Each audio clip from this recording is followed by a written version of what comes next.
Hello everyone, कैसे हैं दोस्तों आप सब। उम्मीद करता हूं कि आप सब बहुत अच्छे होंगे। दोस्तों हाजिर हूं एक नए वीडियो के साथ। इस्तकबाल है दोस्तों आप सबका, आप सबके पसंदीदा चैनल एग्ज़ाम इजी में। तो दोस्तों आप सबको मालूम ही है कि सीटेट का एग्ज़ाम जो है इसी महीने मुनक़द होने वाला है, यानी इस महीने आने वाला है। 29 दिसंबर से 25 जनवरी तक शायद चलेगा। और उर्दू पेडागोगी में जो सबसे मुश्किल जो उर्दू के स्टूडेंट्स को लगता है वो हिंदी और इंग्लिश और का कॉम्बिनेशन, वो वर्ड को नहीं समझ पाने की वजह से वो उर्दू पेडागोगी के बहुत सारे सवालात गलत करके आते हैं।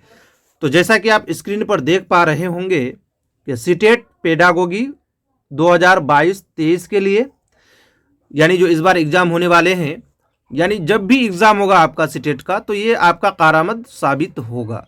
तो दोस्तों बने रहें वीडियो के आखिर तक और देखिए, अगर इस वीडियो को आप पूरा देखते हैं तो आप ज़रूर 30 में से 30 मार्क्स जो सीटेट उर्दू पेडागोजी में पूछा जाता है करके आएंगे।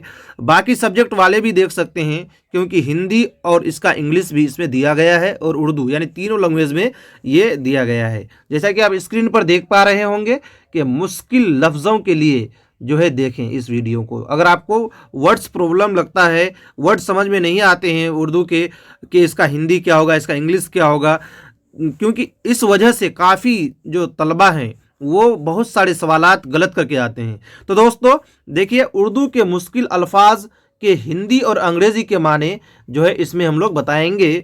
और तीनों लैंग्वेज में है, ये तीनों लैंग्वेज में है, हिंदी में भी है, इंग्लिश में भी है और उर्दू में भी है। तो दोस्तों बने रहें। अगर आप इससे पहले कि अगर आप हमारे चैनल पर नए हैं तो चैनल को सब्सक्राइब करना ना भूलें और बेल आइकन पर ऑल सेलेक्ट कर लें ताकि मैं जब भी वीडियो अपलोड करूं तो नोटिफिकेशन आपसे पहुंचे सबसे पहले।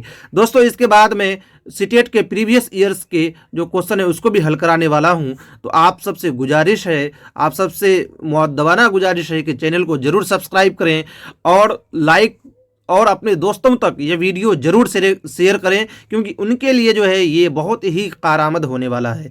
दोस्तों बने रहें वीडियो के अंत तक। जैसा कि आप स्क्रीन पर देख पा रहे होंगे, पहला जो है वो क्या है, वो है सुगम कर्ता।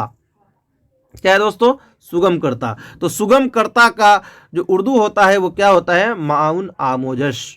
इसको इंग्लिश में क्या कहते हैं, फैसिलेटर। इंग्लिश में क्या कहते हैं दोस्तों, फैसिलेटर कहा जाता है सुगम कर्ता को। देखिए सुगम कर्ता क्या है, मतलब एक टीचर जो है, एक बार तो इससे सवाल भी पूछ लिया गया था कि एक शिक्षक इनमें से क्या होता है, तो वो ऑप्शन में एक सुगम कर्ता था यानी फैसिलेटर था। और अगर इस बार हो सकता है कि उर्दू में मावन आमोजश रहे, तो ये आपको समझना भी बहुत ज़रूरी है कि इस वर्ड का मीनिंग क्या है।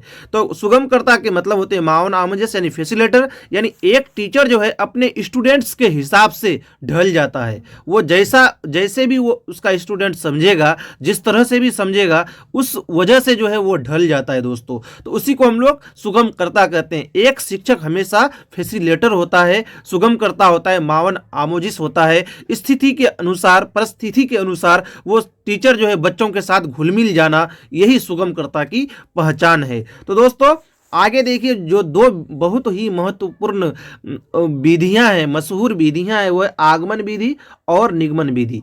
काफ़ी लोग परेशान हो जाते हैं कि इनका उर्दू और इंग्लिश क्या होगा, यानी इस्तक़राई तरीका। आगमन विधि का मतलब इस्तक़राई तरीका और निगमन विधि का मतलब इस्तखराजी तरीका। यानी आप लोग इंग्लिश तो मालूम ही होगा, इंडक्टिव मेथड और डिडक्टिव मेथड। ठीक है दोस्तों, तो ये था आपका। और जो है आगे देखते हैं, आगे क्या है। आगमन निगमन विधि के बारे में तो आप लोग अच्छी तरह जानते ही होंगे। और आगे देखते हैं आगे क्या है।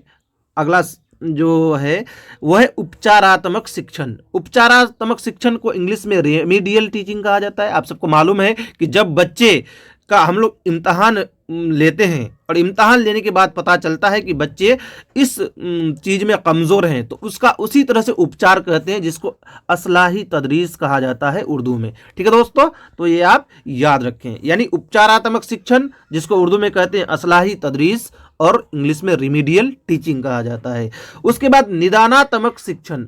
निदानात्मक शिक्षण का जो है उर्दू क्या है दोस्तों, तशख़ीसी तदरीस यानी डायग्नोस्टिक टीचिंग। हम लोग बच्चों को निदान जो करते हैं कि हाँ बच्चों के अंदर ये कमी है, उस हिसाब से उनको जो है पढ़ाना पड़ता है, उसी को हम लोग क्या कहते हैं, निदानात्मक जो है शिक्षण कहते हैं, यानी तशख़ीसी तदरीस कहा जाता है। दोस्तों अगर वीडियो पसंद आ रही है तो लाइक ज़रूर करें और शेयर और सब्सक्राइब तो करना बिल्कुल भी ना भूलें, क्योंकि उन अभ्यर्थियों, उन तलबा के लिए ये वीडियो काफ़ी जो है कारामद साबित होगा जिसको जो है वर्ड्स प्रॉब्लम होता है। मैं पूरा उम्मीद करता हूं कि ये पूरा वीडियो अगर आप देखते हैं तो जो है क्या होगा कि आपको वर्ड्स प्रॉब्लम बिल्कुल भी नहीं होगा, ये मेरा दावा है। तो दोस्तों और अगर एक चीज़ आप ज़रूर करें कि जो चीज़ अगर आपको समझ में नहीं आ रही है तो अपने कॉपी में नोट डाउन जरूर करें। दोस्तों अपने कॉपी में नोट डाउन कर लें ताकि जो है आपको जो है अच्छी तरह समझ में आए। कोई चीज़ को जब हम लोग कॉपी में नोट डाउन कर लेते हैं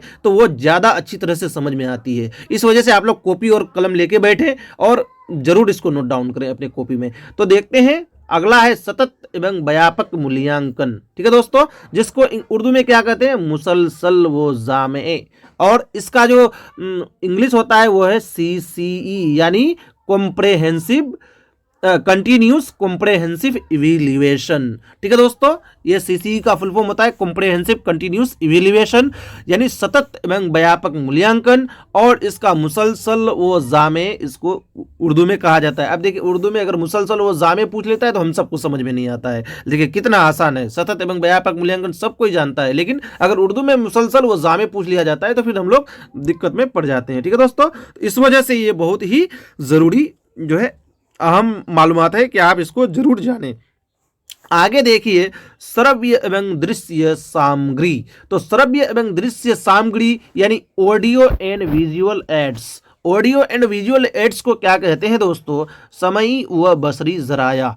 तो समई व बसरी जराया जो है इसको कहा जाता है ऑडियो एंड विजुअल एड्स जो होते हैं, इसके माध्यम से पढ़ाया जाता है स्कूलों में ताकि बच्चे जो है अच्छी तरह से उसके दिमाग में बैठ सके। कोई चीज़ अगर बच्चों को दिखा करके पढ़ाया जाता है तो वो जल्द से जल्द उसका दिमाग में अट्रैक्ट हो जाता है, बैठ जाता है। ठीक है दोस्तों, CCE जो पैटर्न होता है, मैं एक चीज़ बताना भूल गया था, CCE पैटर्न CBSE स्कूलों में लागू होता है। सिलेबस तो CBSE का होता है लेकिन पैटर्न चलता है CCE का, तो ये भी आप सब याद रखें। आगे देखते हैं, और आगे क्या है, अधिगम। अधिगम मतलब आमोजिश, जिसको इंग्लिश में क्या कहते हैं, लर्निंग कहते हैं। और सिद्धांत, सिद्धांत का जो उर्दू होता है वो होता है असूल। ठीक है दोस्तों, क्या होता है, असूल, यानी इसका इंग्लिश होता है प्रिंसिपल्स। पढ़ते हैं ना हम लोग प्याजे के सिद्धांत, वाइगोत्स्की के सिद्धांत, समझे, गार्डनर के सिद्धांत, यानी प्रिंसिपल्स, असूल, उनके वसूलों को हम लोग पढ़ते हैं कि उसने कौन से वसूल जो है ईजाद किए हैं। चलिए आगे देखते हैं कि संप्रेषण, यानी इसको इंग्लिश में क्या कहेंगे, कम्युनिकेशन कहते हैं, और इसी का जो है उर्दू होता है तरसील। ठीक है दोस्तों, यानी संप्रेषण को उर्दू में तरसील कहते हैं, जिसको इंग्लिश में कम्युनिकेशन कहा जाता है। ठीक है दोस्तों, चलते हैं आगे अगला पेज में, और अगला पेज में देखते हैं कि अगला पेज में क्या है, शिक्षण। देखिए एक होता है अधिगम जिसको आमोजिश कहते हैं, और एक है शिक्षण यानी पढ़ाना, टीचिंग, जिसको इंग्लिश में क्या कहते हैं, टीचिंग, और उर्दू में कहते हैं तदरीस। ठीक है दोस्तों, तदरीस कहा जाता है शिक्षण को। आगे देखिए विधियाँ, विधियाँ यानी मेथड्स। मेथड्स जो है इसको इंग्लिश में क्या कहते हैं, तरीका। हम लोग बोलते हैं ना कि बहुत सारे तरीके हैं पढ़ाने के, है कि नहीं, तो तरीका कहते हैं विधियों को, और इसका इंग्लिश होता है मेथड्स। ठीक है दोस्तों, उम्मीद करता हूं कि आप सबको वीडियो बहुत अच्छा लग रहा होगा। अगर अच्छा लग रहा है तो लाइक जरूर करें। चलिए दोस्तों देखते हैं अगला सवाल। अगला सवाल क्या है, अभिप्रेरणा। अभिप्रेरणा का इंग्लिश होता है मोटिवेशन, और मोटिवेशन को उर्दू में क्या कहते हैं, तरगीब, या तरगीब लिखा हुआ है दोस्तों। थोड़ा सा अगर आप लोगों को कम दिख रहा हो तो रेजुलेशन बढ़ा लेंगे। तो अभिप्रेरणा क्यों जरूरी है बच्चों में, देखिए स्टूडेंट्स को पढ़ाने के लिए के दौरान मोटिवेशन जो है रखना ज़रूरी है, क्योंकि जब वो मोटिवेट होंगे तभी तो वो पढ़ पाएंगे, है कि नहीं। तो इसीलिए बच्चों को जो है पढ़ाने के दौरान, टीचिंग के दौरान मोटिवेट रखना बहुत ज़रूरी है दोस्तों।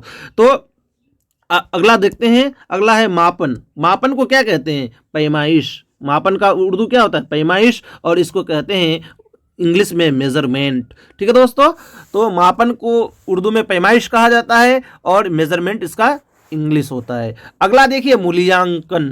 मूल्यांकन मतलब एवेल्युएशन। बच्चों का जो हम लोग इम्तहान लेते हैं तो उसको मूल्यांकन नहीं ना करते हैं। आप सब बताएं मूल्यांकन कितने प्रकार के होते हैं। अमूमन आप सबको मालूम ही है कि मूल्यांकन दो तरह होता है, जो है फॉर्मेटिव असेसमेंट और समेटिव असेसमेंट। अच्छा, कोई बता सकते हैं कि फॉर्मेटिव असेसमेंट को उर्दू में क्या कहते हैं? अगर किसी को मालूम है तो आप कमेंट बॉक्स में बताएं कि फॉर्मेटिव असेसमेंट में को उर्दू में क्या कहते हैं। अगर आपने बताया तो मैं उसमें कमेंट जरूर करूंगा उस कमेंट को। चलिए, इसका ये आपका एसडब्ल्यू की तरह सवाल था। देखिए, मूल्यांकन मतलब बच्चों का जो इम्तहान लेते हैं हम लोग, मूल्यांकन करते हैं, उसी को उर्दू में कहते हैं अंदाजे कदर। क्या कहते हैं दोस्तों?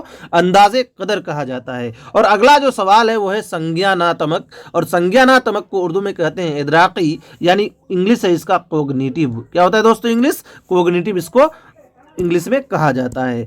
संज्ञानात्मक, इदराकी, इंग्लिश में कॉग्निटिव। अर्जित करना, कोई चीज को जब हम लोग अर्जित करते हैं, जैसे कि टीचर्स से ज्ञान को अर्जित करता है तलबा, है ना, तो उसको उर्दू में क्या कहते हैं? इक्तसाब, और इंग्लिश में होता है एक्वायर, है ना। अर्जित करते हैं हम लोग ज्ञान को, तो ये हो गया आपका अर्जित करना, जिसको उर्दू में कहते हैं इक्तसाब, और इसका इंग्लिश जो होता है वो होता है एक्वायर। ठीक है दोस्तों, आगे देखते हैं। अगला जो पेज है ये देखते हैं हम लोग। अगला क्या है? भाषा अर्जन। भाषा अर्जन को क्या कहते हैं? जबान की हसूलियाबी, लैंग्वेज एक्वेजेशन। देखिए दोस्तों, ये आप जरूर याद रखें और अच्छी तरह याद रखें, क्योंकि इससे सवाल बना है पिछली बार की। जबान की हसूलियाबी से जो है सवाल आ गया था। भाषा अर्जन यानी लैंग्वेज एक्विजिशन से सवाल आया था, तो इसको आप लोग अच्छी तरह से नोट डाउन कर लें। क्षेत्रीय भाषा। क्षेत्रीय भाषा मतलब क्या होता है? इलाकाई जबान। तो इलाकाई जबान यानी रीजनल लैंग्वेज। देखिए दोस्तों, बच्चों को हम लोगों को जो टीचिंग कराने का जो नियम है 1986 अधिनियम, अभी एनईपी 2020 भी आ चुका है, न्यू एजुकेशन पॉलिसी, उसमें भी कहा गया है कि बच्चों को इलाकाई जबान में ही जो है तालीम देनी चाहिए, ताकि जो है वो ज़्यादा से ज़्यादा सीख पाएँ। ठीक है ना दोस्तों? तो क्षेत्रीय भाषा यानी इलाकाई जबान, और इसको कहते हैं इंग्लिश में रीजनल लैंग्वेज। आगे देखिए, शिक्षण सामग्री। शिक्षण सामग्री यानी सीखने के मवाद। कभी कभी सिर्फ मवाद वर्ड पूछ लिया जाता है, तो आप इसको याद रखें। तो मवाद मतलब TLM। TLM का फुल फॉर्म क्या होता है दोस्तों?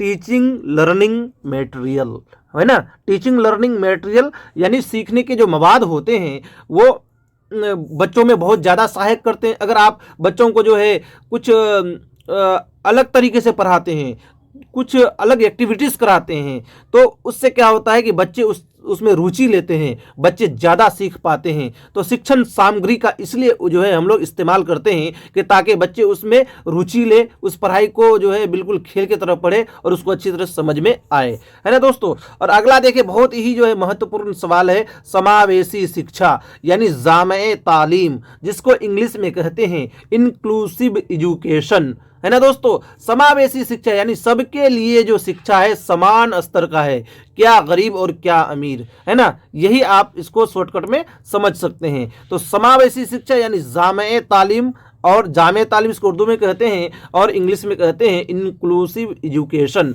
सबके लिए समान शिक्षा का जो है सरकार ने नीति को अपनाया है। यानी जैसे कि आप एक चीज़ ध्यान देते होंगे, स्कूलों में ड्रेस क्यों लागू किया गया है? स्कूलों में ड्रेस इसलिए लागू किया गया है कि ताकि कोई अमीर बच्चा भी पढ़ने आए और कोई गरीब बच्चा भी उस ड्रेस को पहन के आए तो पता ना चले कि ये अमीर का बच्चा है कि गरीब का बच्चा है। यही एक मकसद होता है दोस्तों स्कूलों में ड्रेस कोड लागू करने का। यानी समावेशी शिक्षा, जामे तालीम और इंक्लूसिव एजुकेशन का मकसद है कि सबको समान शिक्षा दिया जाए, इसमें कोई भेदभाव नहीं होना चाहिए। तो ये आप लोग अच्छी तरह जानते होंगे और मैं अच्छी तरह उम्मीद करता हूं कि आप सब समझ भी गए होंगे। देखिए, सृजनात्मकता जिसको उर्दू में कहते हैं तख्लीकियत यानी क्रिएटिविटी, इसका इंग्लिश होता है। आप सबने पढ़ा है कि कुछ बच्चे प्रभावशाली होते हैं, कुछ बच्चे सृजनात्मक होते हैं। यानी जो बच्चे खुद से कुछ क्रिएट करते हैं, क्रिएट शब्द से ही क्रिएटिविटी आया है, सृजनात्मकता। क्रिएट मतलब खुद का कुछ बनाना, अपने दिमाग से बनाना। ऐसे बच्चे ज़्यादा जो है ज़हनी होते हैं और प्रभावशाली भी बहुत बच्चे होते हैं जिसका बहुत ही ज़्यादा बुद्धि लब्धि बहुत उच्च स्तर का होता है, उसको प्रभावशाली के इसमें रखा जाता है। तो ये दोनों तरह के बच्चे होते हैं दोस्तों। तो सृजनात्मकता, जिसका उर्दू होता है तख्लीकियत, और इसको इंग्लिश में कहते हैं क्रिएटिविटी। और आगे देखते हैं अगला जो है वो है गतिविधि, यानी जिसको कहते हैं सरगर्मी, और इंग्लिश है इसका एक्टिविटी। ठीक है दोस्तों, तो गतिविधि का जो उर्दू होता है वो है सरगर्मी, और इसको कहते हैं इंग्लिश में एक्टिविटी। तो ये आप ध्यान रखें। आगे देखते हैं मातृभाषा। मातृभाषा को क्या कहेंगे दोस्तों? मातृभाषा का जो उर्दू होता है वो है मादरी जबान, यानी मदर टंग। क्या होगा इंग्लिश में? Mother tongue. तो हम लोगों को पता है कि हम सबकी मादरी ज़बान क्या है, जहाँ का सबका अलग अलग मादरी ज़बान होगा, जो इलाका में जो रहता है उस हिसाब से होगा। तो दोस्तों मादरी ज़बान में ही शिक्षा देने का जो है NEP 2020 में भी कहा गया है, और जो अधिनियम 1986 आया था उसमें भी कहा गया है, यानी मातृभाषा में बच्चों को शिक्षा देनी चाहिए ताकि वो ज़्यादा से ज़्यादा उसको समझ में आए। ठीक है दोस्तों, तो दोस्तों आज के लिए इतना ही। ये सारे वर्ड्स कैसे लगे आप सबको? अगर अच्छे लगे हो तो वीडियो को लाइक, शेयर और सब्सक्राइब ज़रूर करें। अगला वीडियो में मैं सीटेट के प्रीवियस ईयर्स क्वेश्चन को सोल्व कराने की कोशिश करूँगा। तो बने रहें एग्जाम इजी यूट्यूब चैनल के साथ। अगर आप चैनल पर नए हैं तो फिर मैं एक बार फिर से गुजारिश कर रहा हूं कि चैनल को सब्सक्राइब जरूर करें और उन दोस्तों तक शेयर करें जिसको सीटेट के वर्ड्स में काफ़ी प्रॉब्लम होती है। तो दोस्तों ठीक है, आज के लिए इतना ही। फिर मिलते हैं एक नए वीडियो में, तब तक के लिए गुड बाय बाय।